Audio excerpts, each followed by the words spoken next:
రైతాంగ సమితి ఆధ్వర్యంలో జోగులాంబ గద్వాల జిల్లాలో టీజేఎస్ ఆఫీస్ నందు విలేకరుల సమావేశం జరుగుతుంది. దీనికి ప్రధాన కారణం ఏంటిదంటే ఈ ఖరీఫ్ సీజన్ ప్రారంభమైంది, కానీ నేటి వరకు రైతు భరోసాను ఇంతవరకు రైతు ఖాతాలోకి వేయడం లేదు.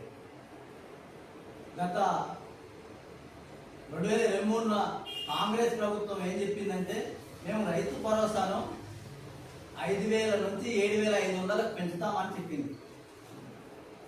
పెంచుదామని చెప్పి నేటి వరకు కూడా 7,500 కాకుండా 6,000 కుదించింది. కానీ ఖరీఫ్ ప్రారంభమైనప్పటికీ కూడా ఇప్పటికి రైతు భరోసా అమలు చేయడం లేదు. ఇట్లనే చాలా రకాలైన రైతు సమస్యలు ఉన్నాయి. ఈ రాష్ట్రంలో పెట్టుబడి సహాయం లేక బ్యాంకులు రుణాలు ఇవ్వడం లేదు. మీరు చెప్పినట్లుగానే కౌలు రైతును గుర్తిస్తామని కౌలు రైతును గుర్తించడమే లేదు. కనుక దాదాపు 20 లక్షల కౌలు రైతులు ఉన్నటువంటి రాష్ట్రంలో కౌలు రైతును గుర్తించకుండా వాళ్ళు సాహుకారులతోన అప్పులు తెచ్చి అధిక వడ్డీలతోన తీసుకొచ్చి అప్పులై కౌలు రైతులు ఆత్మహత్య చేసుకుంటున్నారు. దీన్ని గమనించి వెంటనే కౌలు రైతులను గుర్తించాలి, రైతు భరోసాను వెంటనే అమలు చేయాలి. మరియు కేంద్ర ప్రభుత్వం ఈ మధ్య కాలంలో అన్ని పంటలకు మేము ధరలు పెంచుతామని పెంచింది. వరికి 69 పెంచి ఇతర పంటలకు 100-200 పెంచి చేతులు దులిపేసుకున్నది. ఇది కరెక్ట్ కాదు. ఆ రోజు 2014లో బీజేపీ ప్రభుత్వం ఏమని చెప్పింది, మేము వస్తే స్వామినాథన్ సిఫారసులు అమలు చేస్తామని చెప్పింది. స్వామినాథన్ సిఫారసులు ఎందుకు అమలు చేయడం లేదు?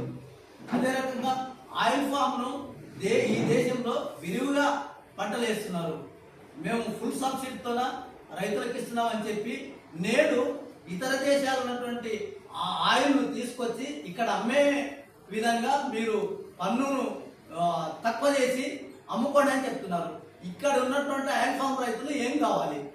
ఇప్పటికీ 18,000కు పోతున్నటువంటి టన్ను రేపు అదే ధరలో అమలయ్యే, ఒకవేళ పన్నులు తీసేస్తే అక్కడి ఇతర దేశాల్లో ఉన్నటువంటి ఆయిల్ అమ్ముకుంటే ఇక్కడ 10,000 కూడా టన్ను పోయే పరిస్థితి లేదు. ఇట్లా కేంద్ర ప్రభుత్వం చాలా రకాలుగా అన్యాయం చేస్తుంది. రైతులారా, మనం ఆలోచన చేయాలి. ఒకవైపేమో మేము రైతులకు ధరలు పెంచుతున్నామని చెప్తున్నది, ఇతర దేశాల నుంచి వచ్చినటువంటి చేపలు కానీ, తర్వాత చికెన్ కానీ, తర్వాత వివిధ రకాల వ్యవసాయ ఉత్పత్తులను ఇతర దేశాల్లో పండించినటువంటి ఇక్కడ మన దేశంలో అమ్ముకుంటే ఇక్కడ రైతాంగం ఏం కావాలి? తీవ్రమైన నష్టం జరుగుతున్నది.